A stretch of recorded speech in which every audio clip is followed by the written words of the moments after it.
Ladies and gentlemen, boys and girls, welcome back. Episode 23 of the Scottish Falcons and the AFN International. As always, we're heading up the charge into Bills Week, and we're joined. We're thrilled to have him back. Our game correspondent, Jael Lamarcus. Thank you for being on with us, brother.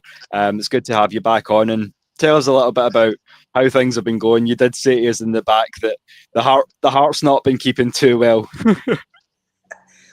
Well, I tell you what, man, fellas, it's been kind of exciting, and then it's been disappointing, and then it's been exciting again. And I really believe with all my heart as a fan, once we can be consistent, we are going to be a force to be reckoned with. And that the first game that showed that was the game against the Vikings. And I was there at that game, and I can't tell you fellas the excitement in that stadium. And they were talking so much trash. And I sat around a bunch of Vikings fans, and they were like, oh, why did you guys even come to this game? You're going to lose.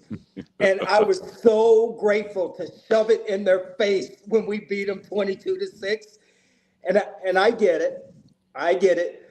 There was one touchdown by Tyler Algier, and then the rest of them was from Parker Romo with the field goals. And I thought about it. I'm like, you know what? We got it.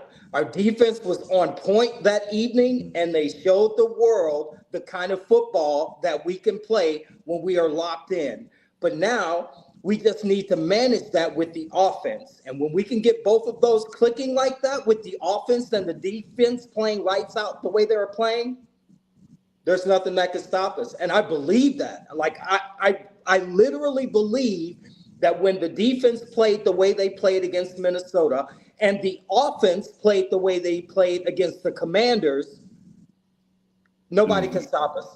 Nobody. No, you've got that right.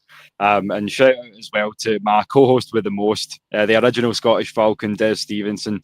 And Des, as I say, it's been a topsy-turvy season, as Lamarcus has just said. We did have 2-2. We had that much right, but we had the wins as losses and the losses as wins. The up and down world of being an Atlanta Falcons fan. So how are you feeling about it all, mate? Yeah, as Lamarcus says, we are literally, we live in the upside down world of the Falcons. When the offense is as good, the offense is bad, and then the defense is good. And when the offense is good, the defense is bad. As you said, we beat the teams we shouldn't have beat, and we lost to the teams we could have won, or we should have won, especially the Panthers. Yeah, it's just it's something we're just used to. We're used to as Atlanta Falcons fans. We can't have nice things. But one thing that I will say is a wee aside when you're talking about that Panthers game. Shout out to Tony, always a frequent flyer down in the chat. We love to see you dropping the red and blacks as always, my brother. Good to have you. But yeah, just to kind of not put too fine a pound on it. After the Carolina game, I thought it was a horrible look that we had Coach Heem dabbing it up with the boys and laughing and almost fraternising with the enemy like it was what I would call an international exhibition. It's like how we would treat one of the American schools that come over to play us. It was not a good look when you think about it. It's meant to be a rivalry game. And as you've said on multiple occasions, Des, they're not the finished article. I'm not convinced that Bryce Young is the kid for Carolina. I think he's good. I don't think he's great. And I certainly don't think he's generational. We'll go back to something I said in one of the previous shows when I talked about how I thought this coaching staff was a wee bit different and these players were a wee bit tougher. And that came, I'll always go back to the kneel-down touchdown against the Aints when they effectively were kneeling down and they scored the touchdown. Obviously, it was after Smith's last game. But I said at the time, this was before the season started, that I believe if that happened now, that there would be riots on the park. And to see that against the Panthers, with Raheem Morris and all that. That was not a good look. You know what I mean? No. Listen, you have professional courtesy. You go up, you shake the hand of the other coach. You thank and say well done to the other team and everything. But you're literally, you should have fire coming out your eyeballs, and I didn't see that. And again, I said in the Thursday show, the scariest thing that came for that game was the fact that it's been through a side, and Raheem Morris came out this week and said, "Listen, we're effectively just going to say it's been a bad day." But has there been any analysis? Have we looked at it? Why did it? Why did we fall short? Why did we not score against? Let's be honest, one of the most inconsistent teams in the NFL. It just seems to be it's through a side, and to be honest, that I'll say again, the Atlanta Falcons are a good team that could be great if they just stop making the daft, wee, silly mistakes. Yeah, as you both say so often, if we could get out of our own way, we may well be nigh unstoppable. And that's the beauty of it, but also the curse. And an interesting question there from Floyd Donnelly. And we were only going to get into it until we actually broke the game down, but why not cover it now? I think it has the potential to be. I'll go around and see what you boys think, but I think mid to high 20s. I think maybe 28, 24. I think they're two decent defenses.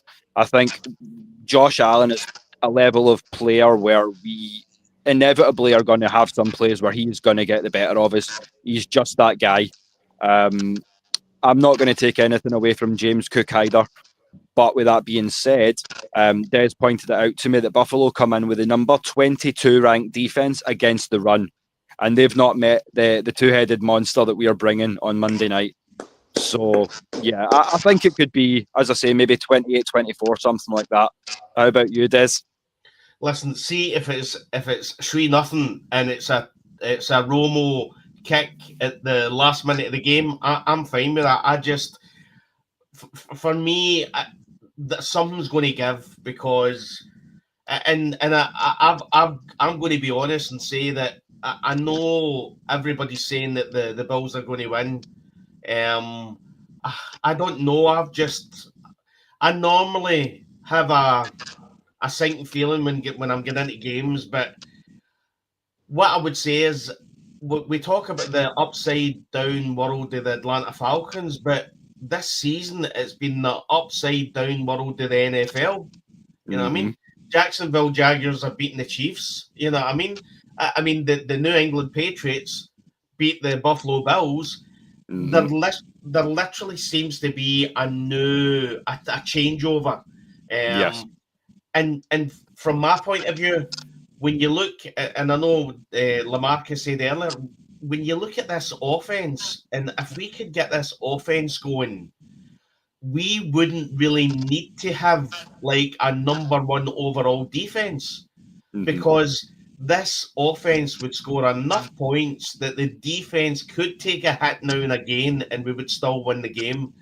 But I mean, I was watching On the Rise last night, and again, it goes into quite a bit. It goes into the Panthers game. It doesn't shy away from it. Yeah. But you do see the camaraderie. You see the togetherness of the players. But when I was watching that, I just thought to myself, you look at this offense. I mean, this offense could be great. It could be special. It could be a special offense. It's got everything there. There's nothing in this offense that you can say there's a weak link. I seen a statistic just before we come on X, which I think that the Atlanta Falcons is the number one offensive O-line, as in snaps together on the 5 players. They've not changed any players since the start of the season. And even going back last season, there was a lot of consistency there. So you've got everything in place. You know what I mean? You've got Charlie Warner, who's a blocking tight end. You've got Kyle Pitts. You've got a great O-line. You've got two of the best running backs in the NFL. You've got London, who's just a monster. And obviously you've got Mooney is now ruled out. But again, last season, Ray McLeod stepped up. You know what I mean? So that there is players that, when you look at the weakest link, if you're saying that our weakest link is our wide receiver number 3, then that's not bad when you're looking at an offense. You know what I mean? Not at all. Well, I'll correct that. Wide receiver number 4, because effectively Kyle Pitts is at the moment as well wide receiver number 2 with Darnell Mooney being out. So another secret you and I have never shied away from, Des. We didn't draft him in that position to be a tight end. We drafted him to be a unicorn. So, and how are you feeling about Monday night, LaMarcus, going into this game against the Bills? Do you think it'll be high scoring? Do you think we're going to see this offense emerge? Can we, most importantly, can we put a full game together? I can see Floyd commenting that we could do with one more speedy route runner, and that's something we can talk about because it's a good segue into the injury report, and we'll talk about that in just a few minutes. But first off, we'll get your thoughts, LaMarcus. So what are you expecting to see on Monday night? So, fellas, I'm in agreement with Des. Listen, there have been some shockers in the past couple of weeks of some teams. I mean, just look at last night's game, the Giants versus the Eagles. Them boys hauled out against the Eagles. They took them to town, man. They played them like they should have played them to win that game. And you know what? We're seeing a situation where that's happening to a lot of great teams, even Super Bowl caliber teams where that's happening. I believe that when the Bills come into town, first of all, they're playing in the Benz, okay? I always like to say home field advantage. The crowd, the fans are going to be hyped up. This is a game for the season. It's prime time. Everybody's going to be watching it. And I believe, even though I know that Josh Allen is a scrambler, he gets out of that pocket and he makes plays happen when he does that. I believe we have the kind of defense that knows that's his MO, and they're going to be primed and ready to take care of that when it happens. The score, I think it's going to be a good game, and I think it's going to be close. But I think the Atlanta Falcons are going to come out on top, and I believe that. I strongly believe that because those boys have belief in themselves after that Washington game. And they've had a bye week, which means that we've had time to rest up, a time to get back out there and look at those plays. I believe that they're going to be ready on Monday night for the Buffalo Bills. I believe that very strongly. Yeah, we would definitely agree with you there. And the fans are showing some love as well. Expect to see more of this man. If he's not at the game, then we will do our best to get him on here with us. As I say, your takes are always appreciated, and this is the beauty of AFNI. As I say, when Maggie and I first came up with the seeds of this little thing, it was just an idea for us to kind of get closer to the sideline, so to speak, because you guys are at camp, you're at games and things like that, and it's just grown exponentially beyond, as I say, what we could ever have expected. But yeah, as we did say though, one big concern is the level of injuries. So a couple of specific ones first, and then a more general sort of look. So first off, AJ Terrell. As you know, we don't like to see him on the sideline, especially against a team with dynamic and offense as Buffalo have. But he does say that he's feeling 100% and ready to return. Although, as you said earlier, Darnell Mooney isn't going to be out there catching passes for us. So, as I say, with that being said, and with it already having been raised in the chat there earlier by Floyd, with Darnell missing his second straight practice, do we have wide receiver depth, or is there a lack thereof? So this is something that I feel like is a good sort of question to ask, especially at this point in the season when you're starting to talk about ticking on towards a trade deadline. And in terms of trade talks, I mean, I know we've got San Francisco coming up, and they're talking about bringing in Hendrickson. So, I mean, if we're playing against that level of pass rusher, then we need to be able to get the ball out quicker. So, as I say, having more options that way would definitely be good to have. But how concerned are you guys? And we'll start with you, LaMarcus. How concerned are you about the Darnell Mooney situation and the ongoing sort of saga, if you will, at the wide receiver position? I'm going to be honest with you, fellas. I'm not really that concerned at all, because what I do know is, as far as depth is concerned, we have to look at people like Casey Washington to actually get into the picture, who's been actually instrumental in some of the plays. I mean, we've got Kadero Hodge. I mean, what's his designation? Is he good for? Yeah, he's good. Yeah, he's good to go. I mean, we've got Drake London, we've got Ray McLeod, we've got Kadero Hodge, we've got Casey Washington. I mean, we've got some moving pieces that would be able to fill in and play. So I'm not really concerned about that. There are other pieces of the puzzle that I would be more concerned about other than the depth for wide receiver. Okay. Yeah, I would agree with that. I mean, there's bigger fish to fry. As I say, we are a run first team.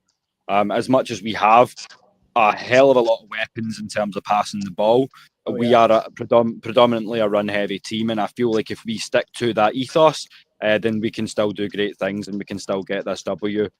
Regardless, once Darnell comes back, I'm not going to say that he's not a fantastic piece to have.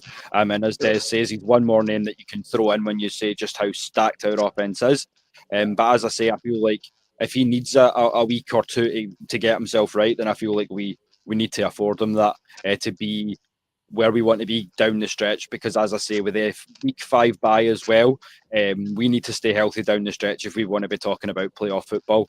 Wouldn't you agree with that, Des? Yeah, but I mean, an early bye is only an early bye if you make the playoffs. You know what I mean? And you're then talking about it then. You know what I mean? If you're out before the playoffs kick off, then it doesn't really matter. That's right. What I would say is that if you're coming up against the 22nd defense and run the run game, and you've got, I mean, listen, you've got Bijan Robinson.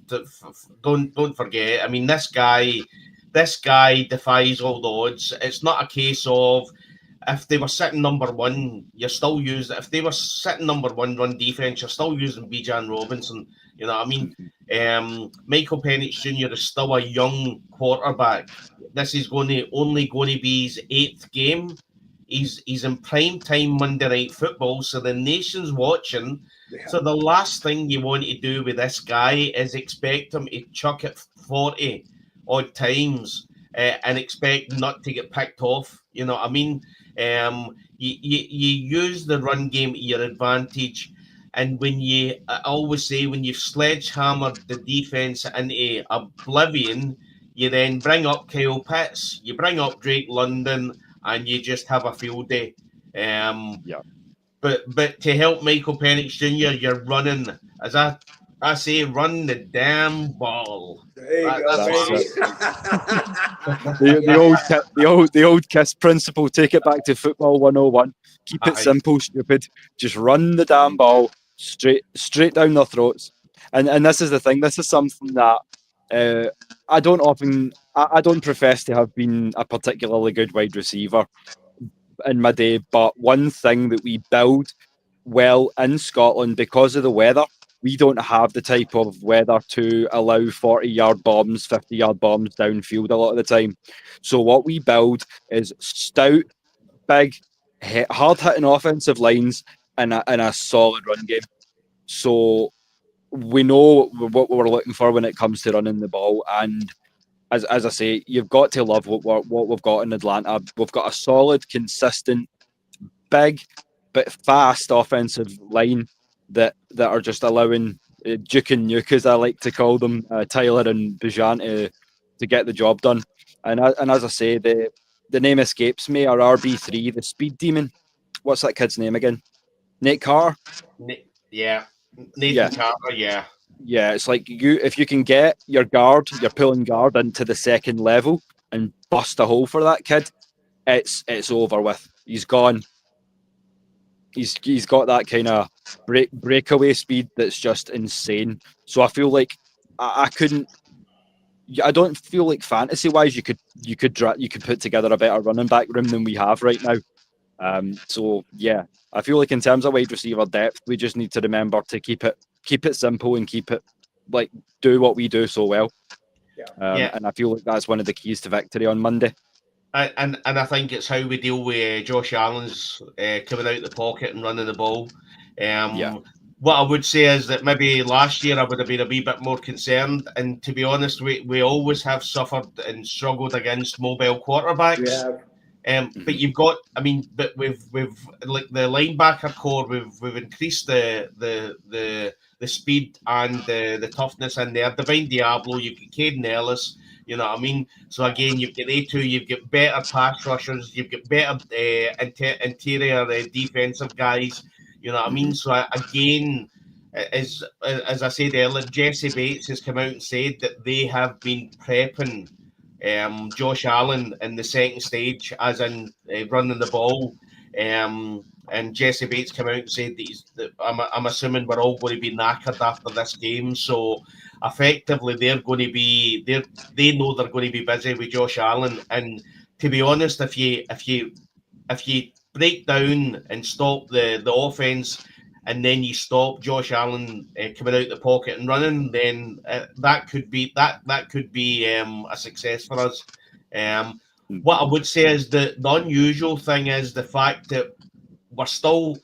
I wouldn't say that I try not to curse, but we're still waiting in the defense to effectively lay an egg. We're still waiting for the defense to have a bad game. And effectively, every game they go in and they put up these numbers gives us more confidence. But you're still, although you're confident about a game and you're confident about the defense, you're just waiting for that one game where we get absolutely overloaded and overrun. Yes, sir. Y'all know what they say about pride in the fall, right? Yeah, and you just wonder whether it's going to be this game.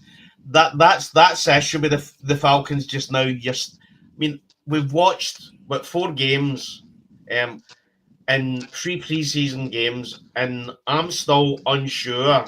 And that's the worst thing about it. This isn't a head coaching staff that has just came in this year.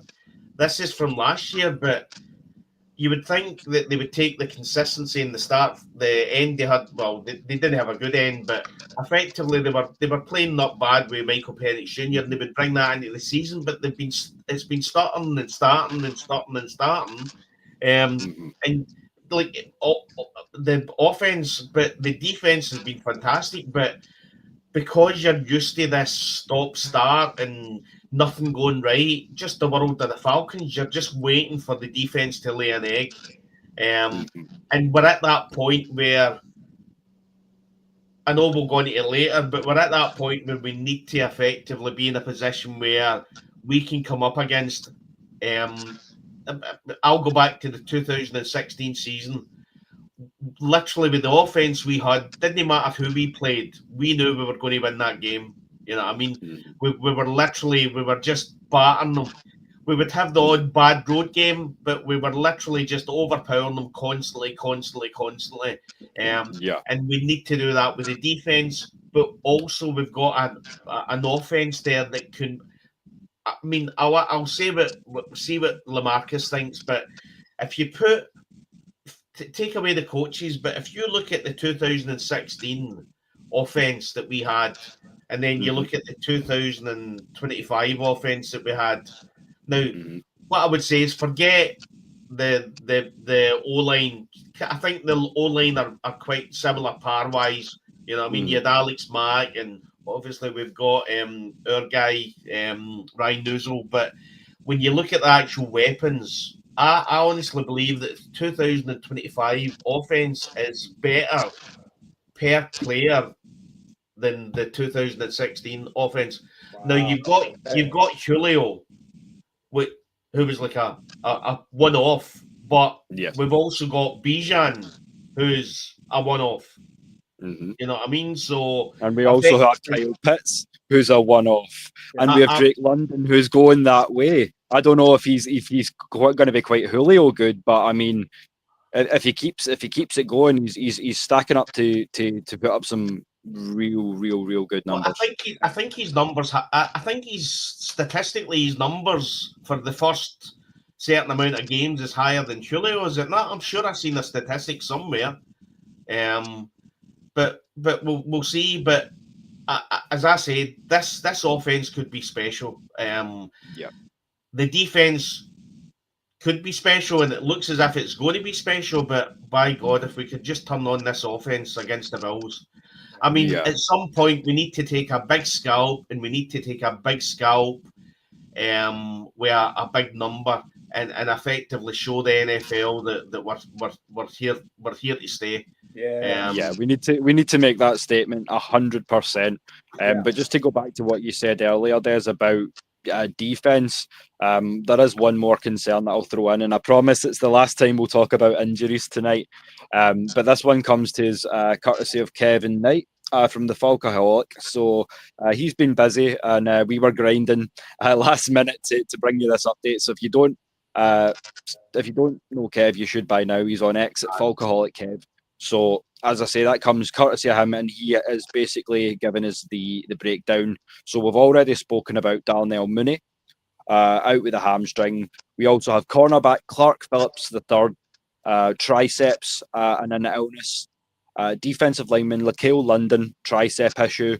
And as we just recently said, we activated Taquan Graham from the 21-day IR window. But it looks like he's re-aggravated his calf. As you say, he was active in the last 2 days of practice, Lamarcus, but it looks like things aren't maybe going as well as we'd hoped. And then we've got 2 questionables listed in Billy Bowman Jr., a knee or hamstring issue, and cornerback Natron Brooks with concussion protocol and a shoulder issue.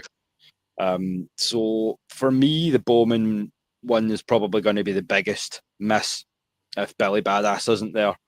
But what about you boys? If you could pick one name out of that list that you would be who you'll miss the most, it's got to be Billy, right? Yeah, absolutely. Did you see that boy take that ball from that Minnesota Vikings? It was a beautiful sight. I mean, I don't want to take too much time on it, but when you talk about dogs, I mean, he went and got that ball, and it changed the outcome of the game. I mean, it was just a beautiful sight to see that. And not to mention, it was right there on the edge of the line, so it could have gone either way. It could have not been an interception, or it could, and it was just beautiful to see that the whole stadium just up with all the Atlanta Falcons fans. They were just going crazy when that happens. And he has the potential to make plays like that, man. He's so valuable to the team. Oh, I would 100% agree. And I mean, you all know, as a diehard Texas Longhorns fan, it's not often I get to shout out the Sooners. But thank you, University of Oklahoma, for that, man. Oh dear. Yeah. But yeah, as I say, there are many names to be worried about, but I will miss Billy out there on Monday night. Shout out to Jerome. It's been a minute since we've seen you on, but another one of the frequent flyers in the chat. So yeah, now that we've kind of broken down the injuries, where we're at with that, let's get into a little aside that I had for you guys. So I did notice that on the Falcons bye week, we're going to focus specifically on our own division in the NFC South. So here's how the NFC South looks right now. And just for whoever made this graphic, I'm going to give you a little piece of advice. If you're going to represent the division, don't use the basement dwellers. just a thought there. But yeah. But yeah. Why would you do that? Why would you do? I mean. I'm sorry. If you're a Bucks fan, you're pissed at that, mate. If you're a Bucks fan, you're pissed. You know what I mean? 100%. They're literally they're on fire. They're now. Give them their due. They're absolutely on fire. And 100%. somebody's looked at the NFC South and said, "Yeah, we'll put up a picture of the New Orleans Saints. That represents the NFC South. Fantastic. You couldn't Like make that. we'll shout you all out. You did get your first win of the season of 5. But mate, again, we see this. It's some of these national reporters, and you think, tell me you've not watched the Falcons without telling me you've not watched the Falcons. Yeah. When they start early on, Bijan Robinson, and we all already knew how good Tyler Algier would be, and I think one of the games, I think he got injured, and the national press is coming out saying, I mean, what will they do? What will they do at running back? And we were like, well, we've got Tyler Algier. What are you talking about? You know what I mean? So, and that's another one. Tell us you don't know, but tell us that you don't know the NFC South without telling us you don't know the NFC South. Yeah, but that's a good point to segue as well, Des, because talking about a man who knows his football, and talking about, I mean, we don't like to blow our own trumpets too much on this show, but we know talent when we see it. And here comes another one of the frequent flyers. If you know the Atlanta Falcons Fandemic podcast, then you'll be familiar with this man. He's a recent addition, but he's very much welcome and always an appreciated part of the family. Manuel McFarland, how are you, my brother? Good to see you. Thanks for joining us again. Thank you guys for having me on. Appreciate it. My voice is kind of gone. I've been talking Falcon football and Bills all week, so my voice is kind of gone. So y'all have to bear with me a little bit. We're thrilled to. No, it's all good. Des is loaded with a cold as well. We've got that unseasonal cold at the moment. So, as I say, we'll hold it down for you. We're thrilled just to have you on. So, with what's left of your voice, we appreciate you sparing it for us. Appreciate you. No problem. Glad to be here. We done 20 shows during the Dead Zone. Oh wow! And they were lasting 2 hours at a time. So we done 40 hours through the Dead Zone before the season even started. So if you're feeling a bit croaky and you don't want to talk, listen, there's plenty of voices here. Don't worry about it. That's as we say, the AFNI group has gotten so much bigger than we thought it ever would. As I say, I don't want to confirm anything that's not confirmed yet, but we are in talks with certain other in communication rather with some other creators based in Australia as well. Right. So, as I say, from Clydeside, stateside to worldwide, we truly are international and the voice of all the fans. So I consider it a personal endeavour of mine and a labour of love for all of us involved to just get on here and chat birds and show our love. To you, the fans that make it possible as well, and are here to hear it rant every Thursday and Saturday night.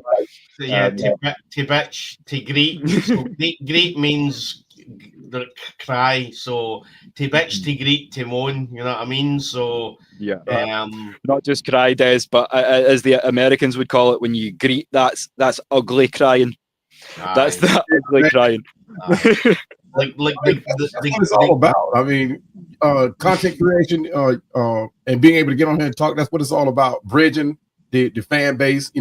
Everybody's not going to agree on the same thing. That's a gimme. But it's all about unifying the fan base, and that's what it's all about. Whether it's here in the States, abroad, Germany, Australia. I mean, wherever. I mean, that's what it's all about, man. You can't help but when you're a fan of the Falcons, man. I mean, a lot of media bases, they shortchange the fanship of the Falcons, right? But until you actually get down into it and be a part of it, you don't realize how big it is. You don't realize how important it is to actually be. You don't even have to be just in Atlanta, because I can't tell you the amount of fans that I got from other teams that are in my that are supporters of my channel. And I mean, it's crazy. Yesterday I did a show with Dan and Mitchell of the Bills, and just through him alone, man, I got 10 subscribers. And I mean, we had a ball on that show. but it's the fanship and the base of the Falcons, man, it's unreal. A lot of people, like I said, they don't sell us like we're supposed to, but I get it. We haven't won a Super Bowl, but hey, it's coming.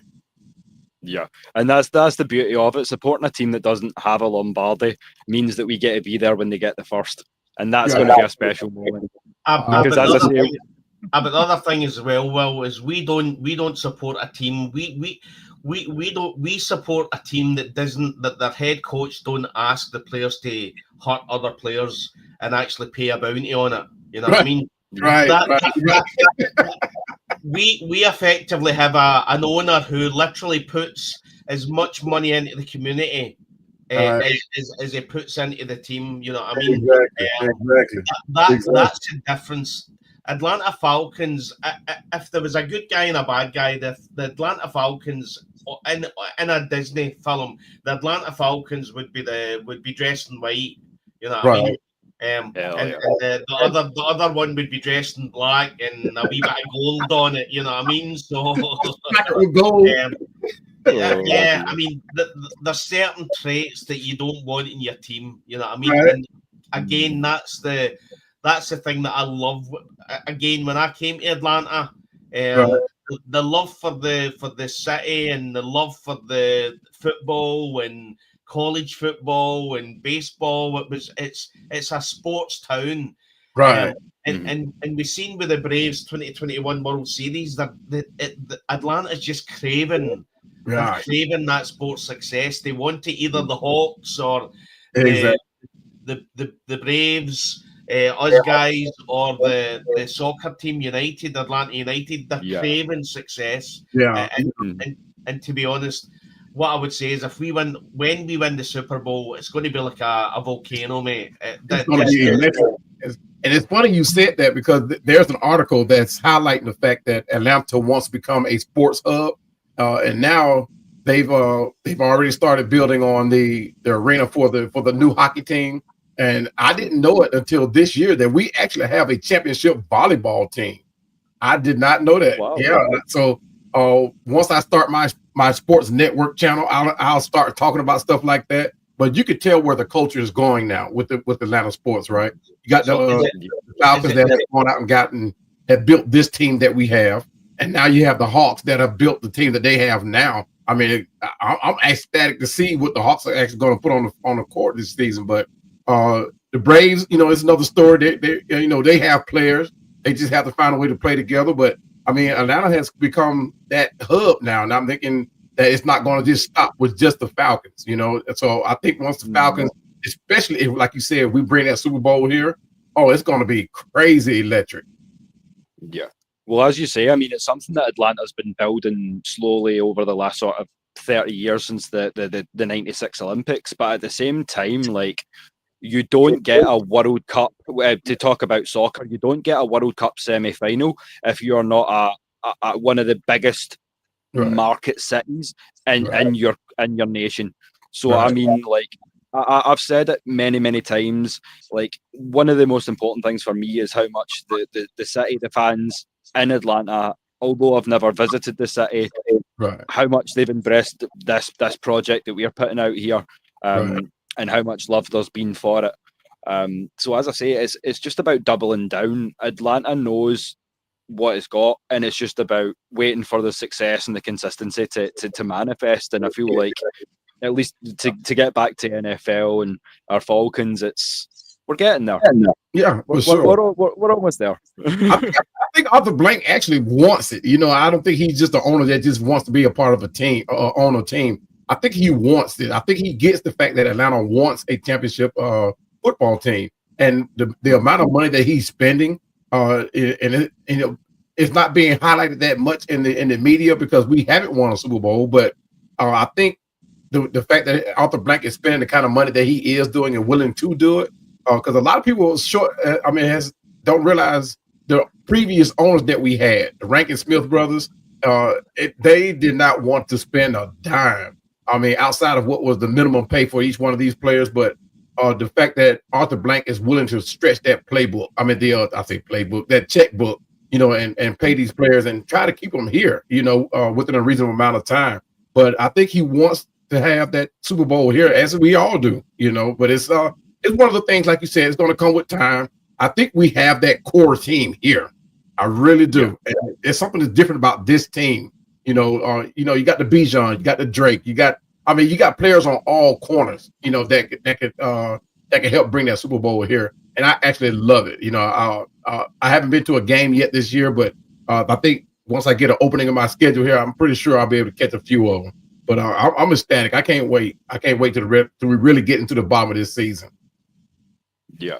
I just pray that we can stay healthy down the stretch. That's a point I made earlier. But yeah, if we can stay healthy down the stretch, and as I say, we've already shown that we can hang with some of these teams.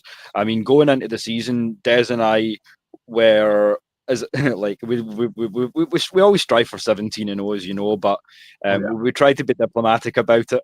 But I mean, we hang in there. We beat Washington. Right. Washington are no slouches. We beat Minnesota. Minnesota's no slouches. So there's no reason why we can't handle in the next 2 weeks Buffalo and San Fran. There's no reason at all why we can't get it done. Right. Monday is going to be crazy. I really wish I could be at that game, man. That Buffalo game is going to set Atlanta on fire. Now, if we manage to win that game, they might have to put a cap on Atlanta, but it's going to go crazy, because then everybody's going to have that reaffirmed, confidence that we can be that championship team.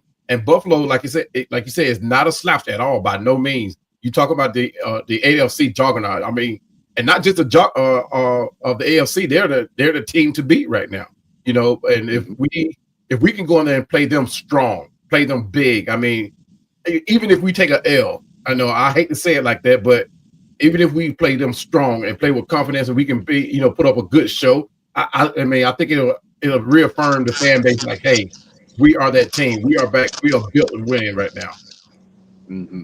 Fellas, the Patriots exposed their weaknesses, and we can do even more than that. I think that game was a prime example of where we can beat them, because the Patriots beat them, and we can do the same thing. And guess what? To boot, we're going to be playing the Patriots also. So that's the ultimate test. It's going to be nice. I'll tell you. And the thing about if we play them, and we have the same defense as the Patriots, not built, but we play the same defense. Now, the only thing that sets us apart, our defense apart from the Patriots, is we have Jeff Albrecht, who brings a totally dynamic to the defense. And I think he had these players now getting after the ball. And that's what we want to do to Josh Allen. We got to get Josh Allen out of that pocket, not to make throws or whatever, but to get him to run into making illicit decisions. I mean, we can get him to doing that. The Patriots proved that. You get him out of that pocket, get him running.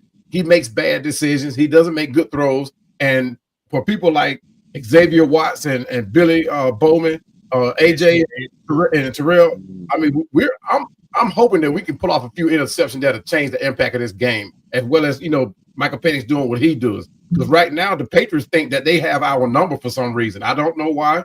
Like I said, I was in that in the podcast yesterday morning with these guys, man, and they actually think that Michael Penix is not that guy. And I'm like, have y'all not seen the footage? I mean, you can go all the way. If y'all don't go back all the way to the end of last season, y'all know one thing that Michael Penix can do is throw that ball down the field.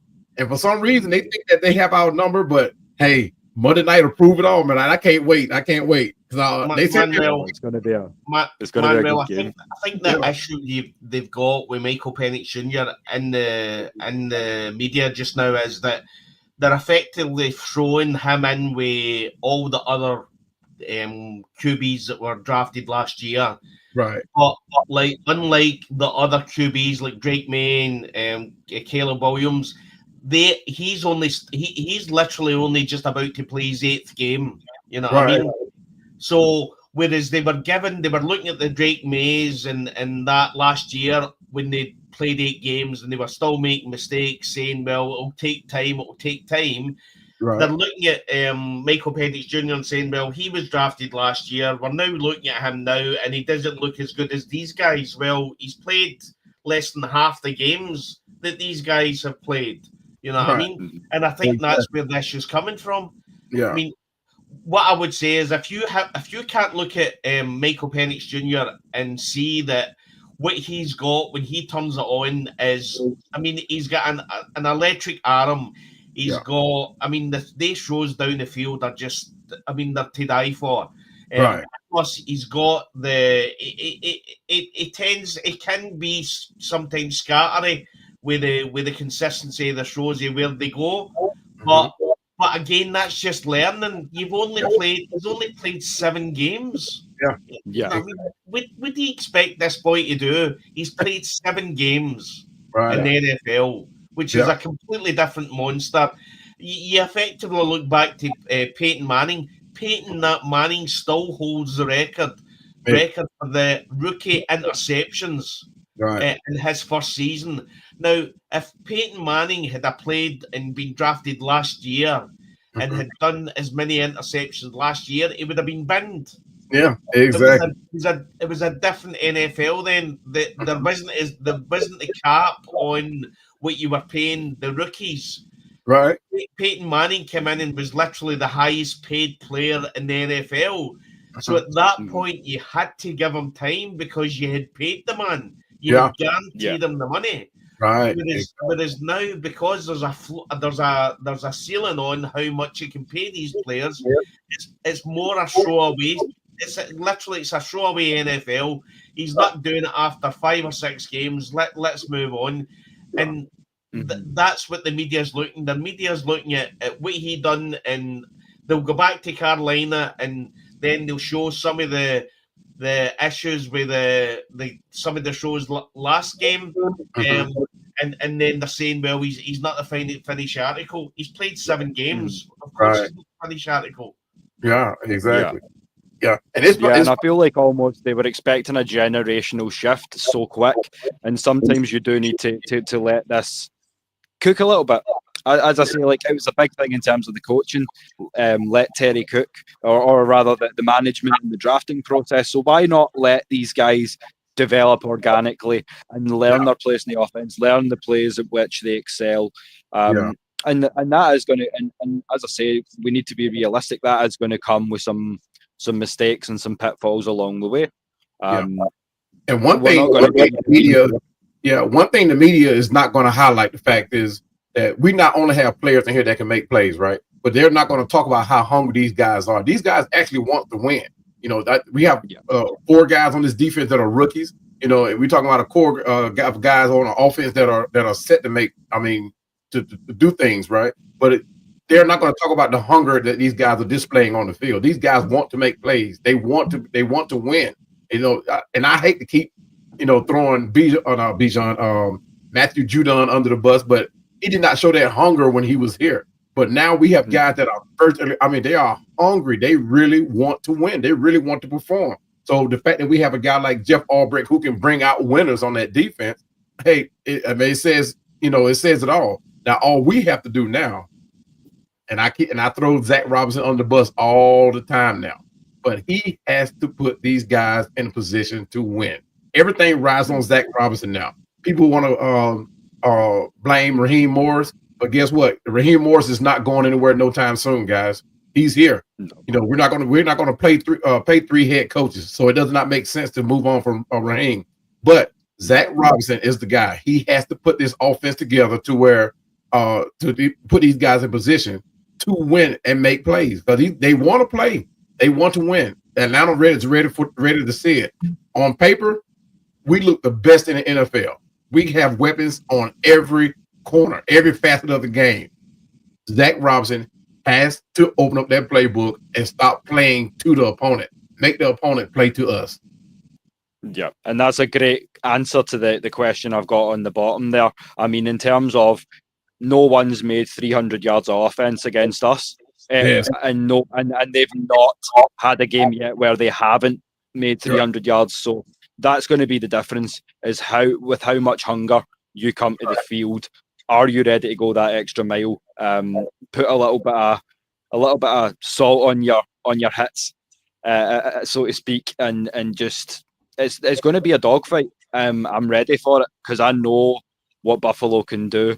And as I say, you can call it disrespect, but the experts are saying it here too. I mean, I have 14 different authors here across multiple different outlets. 12 of 14 have the Bills beating us. So so I have to take this opportunity to give kudos to Adam Rank of NFL Network and Gilbert Manzano of Sports Illustrated, because those are the only two guys who have the Falcons winning on Monday night. Oh, so wow. that goes to show you the level of not you could say disrespect, but just they don't see us. Yeah, they don't. They So don't. One critical thing that I don't know if you guys already talked about this or not, but one critical issue with the Bills, not that it would have made a difference. We would have played them hard either way. But the fact that they're missing their very key player on defense, Bijan is going to eat this team alive. I mean, Milano, he's not playing this game, and I think Ed Oliver is suspect. He might not be up to full potential. So the fact that those two guys are hurt, and Milano is definitely out. Ed Oliver may play; he's questionable. And the fact that those two guys right there, that's their defense. If they don't make plays up front down in that box, the Bills have no defense, to be honest with you. So, but Bijan, he's going to eat these guys alive. Even I think Tyler Algier will probably even have a better day than Bijan against this team. Because one thing the Bills like to do, they like to fill those gaps. But Bijan runs outside. That's his game, But Bijan is going to eat this team alive. I hope Zach Robinson do not come in this game trying to mimic what he did last game and make Bijan a receiver. Yes, that'll work in some situations, but New England is smart. They're gonna know that, hey, we're gonna test this again to see whether or not we can use Bijan out there as a receiver. That's fine, but we have to get our other guys involved. Kyle Pitts definitely can have a field day against this team. There's nobody on this team on the Bills that can match him out there in that middle. That section is exposed. Like I said, Milano is their guy in the middle, at that middle linebacker. He's not there. He's gone. He's that sideline guy, which leaves Kyle Pitts open for greatness right there. I don't. Did the report come out whether or not Mark Mooney is going to be back? I hadn't seen. Mooney's out. Oh, he's out. Darnell. Okay. Yeah. Okay. All right. But I'm not going to say that. Kadaro Hodge is good to go though. Looking at everything, I think Kadaro Hodge would be next man up. And we know he can make some plays. But I mean, as I say, it was something that we covered earlier. But when you're talking about Monday night's game, what we loved over the last few weeks is that Kyle Pitts has finally found himself in terms of body control and knowing his frame. Because I mean, there's no accounting for a man who's 6'6", 248 pounds, and runs a 4.48 40. Right. And I think he's got about 11.5-inch hand span as well. Right. Speaking of someone who's got some paws myself, that's a dream target for any quarterback. Yeah. I'm sorry. Yeah. And as Des and I have said a million times, we didn't take that man to be a tight end. Yeah. We have a tight end in Charlie Werner. So Kyle's something else entirely. Yeah, and that's one thing I spoke about yesterday too, that we have to start getting Charlie Warner some balls, man. I mean, this guy, he's proven this is a tight end that can give us easily 500-600 yards a year, a season, and he's done that. So the fact that we haven't seen him being used like that, I get it. We need him as a blocker. We definitely do. But he can also catch the ball. And this is one of those games where we can actually catch New England with their pants down if we were to use Charlie Warner and actually put Kyle Pitts at the wide. We can catch them. We can catch them with their pants down. They are not looking at us to make changes like that. And I get it. We need Charlie Warner on the field as a run blocker. He's great at it, but he also can catch the ball. Oh yeah, we watched Homegrown. We seen some of those plays he made. The guy's got some hands, and no mistake. And I feel like that's a big point in why a lot of teams overlook us, because they expect us to do one thing, but they don't realize how situationally flexible we can be in terms of personnel, lineups, mismatches, right, and taking advantage of those as well. Yeah. And I think that's where, well, as I say, to summarize my thoughts on the game, Buffalo are a great team, objectively speaking. That's the MVP of the league that's coming into our house. That's and then you've got James Cook, who is, I don't know what you'd say, top 5, top 8 maybe top 10 if you're on a bad day, running back in the league. So Yeah. that offense is not to be slept on in any way, shape, or form. Most But certainly. as you say, it's down to, can we get the right guys in the right places at the right times? Yeah. But in terms of like, if you could boil it down to some key ingredients, mine would be, I'm going to put it in the hands of the defense. Given the fact that Billy's questionable, we need to get pressure with the front seven, and we need to contain the run. That would be my key. And we'll go around the panel. So we'll start with you, Des, and then we'll go around. So if you could have one key to victory, we have to get this done if we want to win. What would you say? Run the ball. But play the game.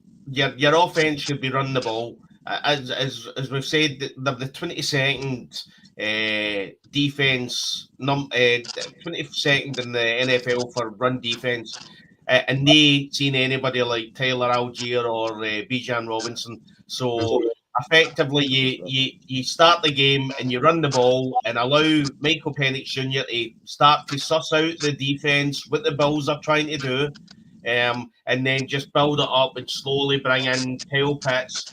I think Kyle Pitts is probably more important in this game than Drake London, because I think the Commanders game, I think that was probably one of his best games I've seen him play. He looked like the rookie monster that we all seen, literally pushing people out the road, stepping over them.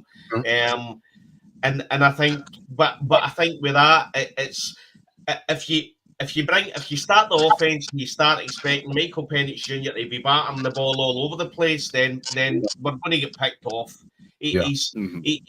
What I would say is that the Sean McDermott in Buffalo Bills, he likes a complex defense. So again, Michael Penix Jr. has to just suss this out, see what he's watching, and then take it slowly. And then as we bludgeon them with the run game, we then slowly bring in Drake London, Kyle Pitts, Ray McLeod, Casey Washington's there, although the last show I called him Carlos Washington. That's so that for me, it's all about running the ball. If you've got somebody, it's a bit like saying that when you had Julio Jones, don't throw it to Julio Jones. Well, unfortunately, in one of the game we do not mention, we didn't. But no. But if you've got a unicorn like Kyle Pitts and effectively a future Hall of Famer like Bijan, then you play to the strengths. You know what I mean? Mm-hmm. Yeah, no, 100%. We need to take advantage of these guys. Like, we know what's best to use them. And as Manuel made the point earlier, and Lamarcus has said as well, I think it boils down to, is Zach Robinson prepared to make adjustments where he has to, especially because we are short-handed with the loss of Mooney. I mean, I know predominantly, as I say, we need to focus on the run, but if we focus solely on the run, they are going to adjust. Sean McDermott and his coaching staff aren't, as I say, by any means a bad coaching staff. They're consistently the last 5 years top or thereabouts in the AFC. So my concern as it comes to coaching is, what is Zach Robinson prepared to do to get the job done? Yeah. And how do you feel, Marcus, about it all? When it comes to the one thing we need to do to get this W, what is it for you? Okay, fellas, I'm gonna take you back a little bit. Take us back, please. We love some history on this show. Hey, now we're talking about game. Now let's go back. Mohamed Sanu, Julio Jones, Devontae Freeman doing what they do best in that Super Bowl game. Yeah. And the reason why I want to bring to light those names is because I see the current team having the same kind of playmakers being able to do what they were able to accomplish during that game, even though we lost. Right. Okay. They know that we've got a run game. They know that Bijan Robinson, they know that Tyler Algier are at the helm of doing amazing things for the run game. So guess what? They probably prepared for that. Yeah. So we need to be a team that can not only be able to shove our run game down their throat, but even if the run game seems to not be planning out because they've prepared for it, that's when the passing game comes in. Like, that's where that balance comes in at, okay? We need to be able to deliver on both sides of the ball. Yes. Passing-wise with our wide receivers, tight ends, and running with Bijan and Tyler Algier. If we can balance that, because we know they're going to be prepared for that, just like we're preparing for Josh Allen to step out of the pocket and try to make plays. Everybody's preparing for everything. But the winner of that game is going to be the team that is the most prepared for every situation and scenario that comes about. Facts. Listen, Lamarcus, as we say, Des, the boys. Sorry, before you continue, the boys always do their homework. So there's no reason why if these 4 content creators on this panel or the guys down in the chat, and we know there are many of you who know your shiz. Yeah. Why can the coaches not do their due diligence? We know what's coming into town. Right. We just need to be prepped for it. All I'm going to say to Lamarcus is the only way that you can prepare for Bijan Robinson is to put a little bit extra mustard on your hot dog before you arrive. Hell yeah. You just cannot. There's nothing else that you can do to prepare for this one. Oh, for sure. I agree with that. That is it. So although you want to prepare for that, man, it's an old Mike Tyson thing. Everyone's got a plan until they get punched in the face. Right. You know what I mean? That's it. These players don't know what they're about to come up against in Bijan Robinson. So Exactly. Let's hope they have a wee bit of extra mustard on their hot dogs before the game. Exactly. Yeah.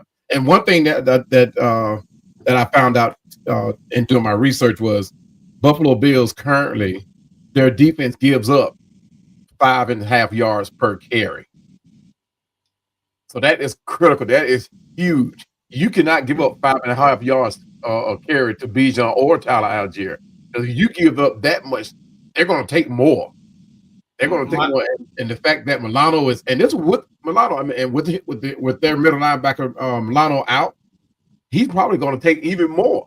So you just look for some breakout runs from Bijan or Tyler Algier. And I think that will be Zach Robinson. Hopefully that'll be his game plan, is to keep running until they cannot stop us. Just keep running. That old school style Bill Parcells offense, just run the ball. Boom, boom. Just pound them with it. If we have to, I don't know if Nathan Carter, I don't know if he's available. But if he is, use him too. I mean, just running the ball, because one of those 3 running backs is going to have a world of a game against this team. The Bills are hurt. I mean, their 2 most important guys are hurt, and they got a third one that's not 100%. I mean, they got Shaq Robinson over there, Dorian Williams, but nobody's worried about those 2. We can take care of those 2. But the fact that those 2 are gone, and then you got one that's not 100%. I mean, we have to run this ball verbatim. I mean, and once if for some reason they find a way to, like Marcus said, they find a way to slow down the run, because they're not going to stop it. If they find a way to slow down the run, take the top off the defense. I mean, take them downfield. I mean, because the Bills, one thing they do not contest big throws, long throws. Now they can play the midfield. They can play that pretty well.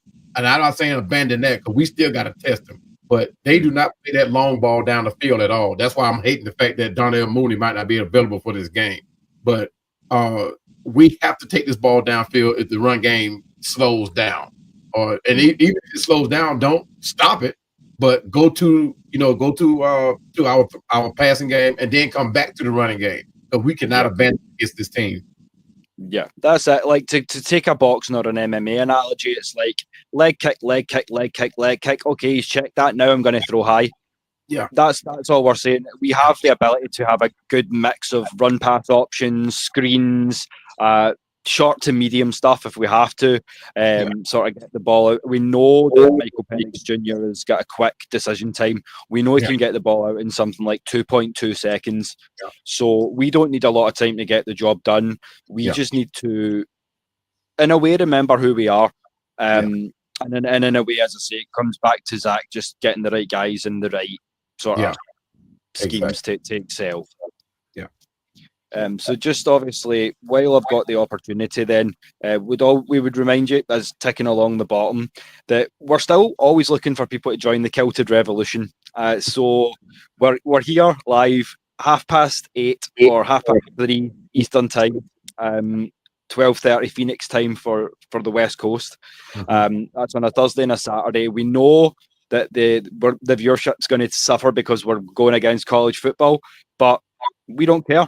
We'd rather do 2 shows because it gives us more of an opportunity to talk birds. And as I say, one thing I would love to do, and I'd be thrilled if you 3 gents will join me. If you guys in the chat are down for this, then drop me some red and black, because we love to know that you all support. But let's even if it's just the 4 of us, Cam might join us as well. Let's get some film of the Carolina game, and let's really delve into why the offense that we've got did not score any points. Because that would be kind of good to look at before we play those boys again. So as I say, if you want to see that down in the chat, let us know. We can endeavour to do that. Also, if you want to join, let let Des know. Hit up any of the guys on the panel. As I say, we don't bite. We're more than happy to have new members. As I say, we just want to grow this thing. So, and obviously off the back of that, you guys got anything you want to add, or? Yeah, I was going to say I'd probably prefer to watch the Super Bowl game than watch that Carolina game, to be honest, mate. You know what I mean? It's not going to be pleasant watching. As I say, if you're coming in for the watch party on that one, it's going to be 18 plus, because the language is going to go south real quick. That's definitely going to be PG, I think. I mean, you're talking about earlier on about the 12 or 14 going against the Falcons. I've not got an issue with that, mate. The Falcons need to be in a position where we're consistent and we're constantly beating these teams. You know what I mean? Effectively, if you look at it, New England, the New England Patriots beat the Buffalo Bills. But we're not all talking about how the New England Patriots are the best team in the NFL. The New York Giants beat the Eagles last night, and again, we're not all jumping on their bandwagon and saying, right, the New York Giants are the best team in the NFL. We need consistency. You know what I mean? We bet the Super Bowl champions last year. We should have bet the Super Bowl finalists last year. And the previous Super Bowl champions as well. We just need consistency. We need to be in a position where when we're going up against Buffalo Bills, it's half and half. There's half the people think that we're going to win, half the people are thinking the Buffalo Bills are going to win. But that can only be done by constantly winning and continuing to win. But the problem is, if you have like a decent game in the first game, but you lose, you have a decent game in the second game, you win, but there's a lot of question marks because of JJ McCarthy. You then effectively lay an egg in the third game, then the fourth game, you win a good game. But again, there's still questions on Marcus Mariota and not being Jaden Daniels. So for everything surrounding the Atlanta Falcons, there is question marks everywhere. You know what I mean? And that's why if you're a national reporter with no affinity for the Falcons, you're effectively going to go to Buffalo Bills because it's the old faithful routine. The old faithful, they should win, so I'll go with them. But the Falcons need to get out of this narrative where good, bad, up, down, consistency, inconsistency. They just need to be as Manuel said. Even if we lose a game, but we're putting up a fight and we're taking it to the last minute, then so be it. But we just need to stop this roller coaster ride that's constant with the Falcons. Yeah, And I that's agree. why And shout out to first time watcher down there, Rise Up Falcons, and that's a good point, Thomas, because it doesn't matter, to paraphrase Rocky, how many times you get knocked down, as long as you always remember to rise up, and that's something that we as Falcons never shy away from. So thank you for joining us down in the chat. As I say, we love seeing the community's growing. We're live on X as well now. This week for the first run of shows. So we're hoping that that's going to just keep the chat going as much as possible. As I say, we're looking to get some of the Scottish Falcons independent stuff going out as well. But before we sort of wrap up, if anyone's got any questions, they'll drop it. But in the meantime, what's the season look like for you guys in terms of content? So I know you'll be busy with the pandemic, Manuel, but as I say, I think it goes without saying at this point, but consider yourself a frequent flyer. As I say, you've got your logo, you've earned your kilt at this point. Aye. Hey man, I've been a fan since 1978. I said it over and over again, and my fanship, it has never wavered. I've always backed this team, win, lose, or draw, and it's one of those moments. The Super Bowl is like one of those moments you look forward to, right? I mean, you make a prediction every year about what your team is going to accomplish during the season. And realistically, I'm one of those guys that okay, we're going to have problems in this game, but at the same time, I always want my Falcons, to come out on top. It's not a gimme whatsoever. I mean, a take whatsoever.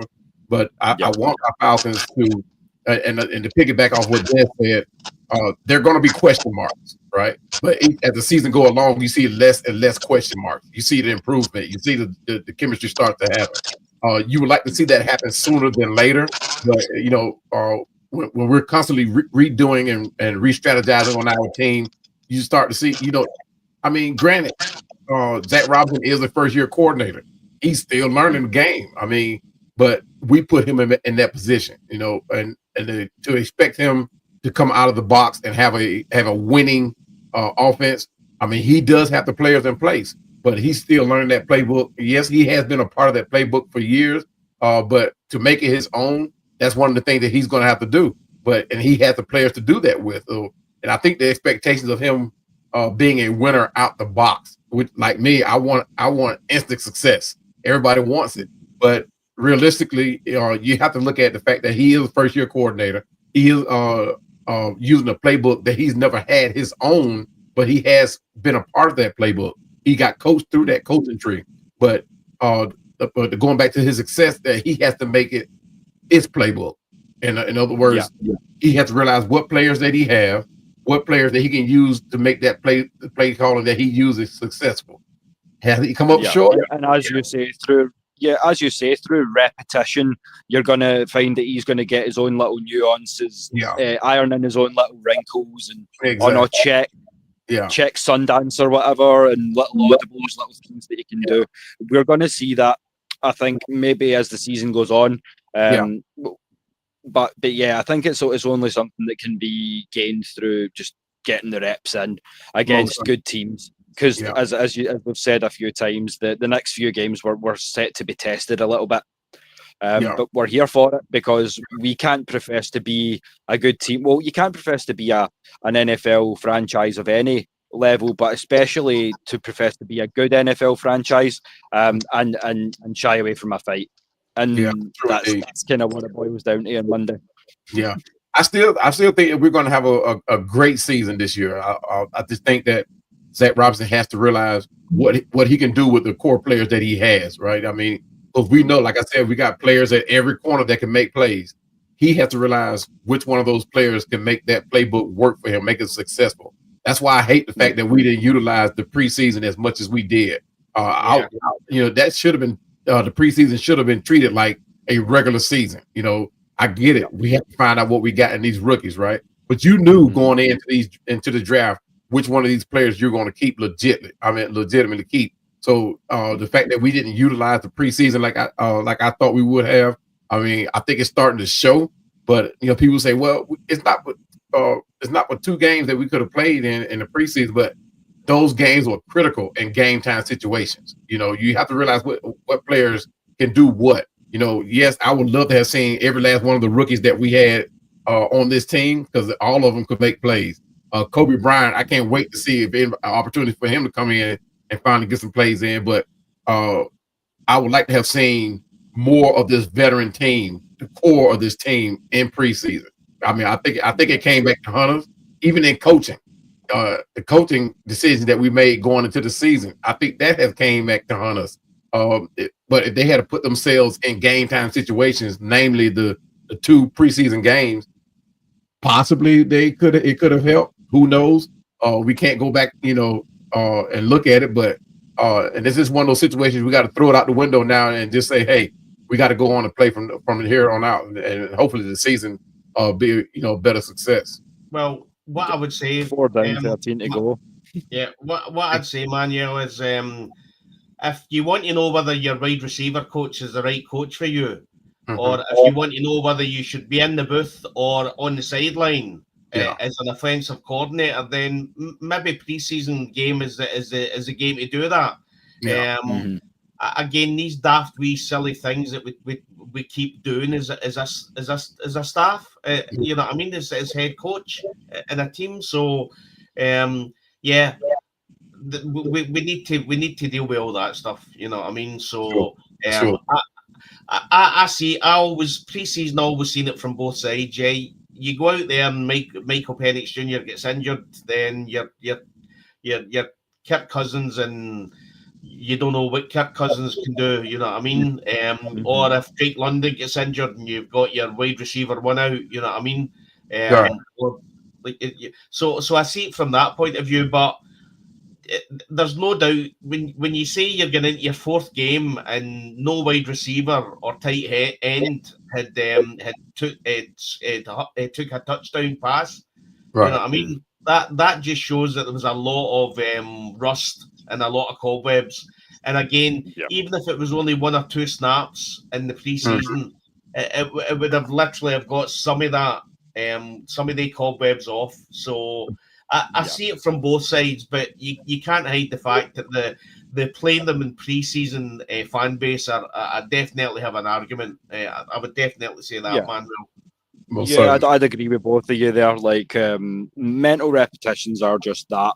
There's no other substitute for being on the field and seeing it unfold at game speed. There really is nothing else that can compensate for that. As much as you can delve into your playbooks or as much as you can watch film, it will never equate to really getting the pads and lid on and really going for it. So what we'll probably do, I mean, we've covered a lot of the kind of hype party side of things. We've took a look at the injuries and things like that. So what we'll do is we'll kind of make it a little bit more freeform. So this is like just going to be a little bit of a Q&A session. So if any of you guys down in the chat want to ask anything of the guys on the panel, we can stay another little while and kind of hopefully put any of your concerns or fears to rest. But at the meantime, what we'll do is I'll go around and get you boys socials and tags so the fans know where to get at you. So we'll start with you, LaMarcus. Let's just make sure that everything's back on top audio wise as well. So if the fans want to get at you and have a little chat after the show, where would they go about doing that, bro?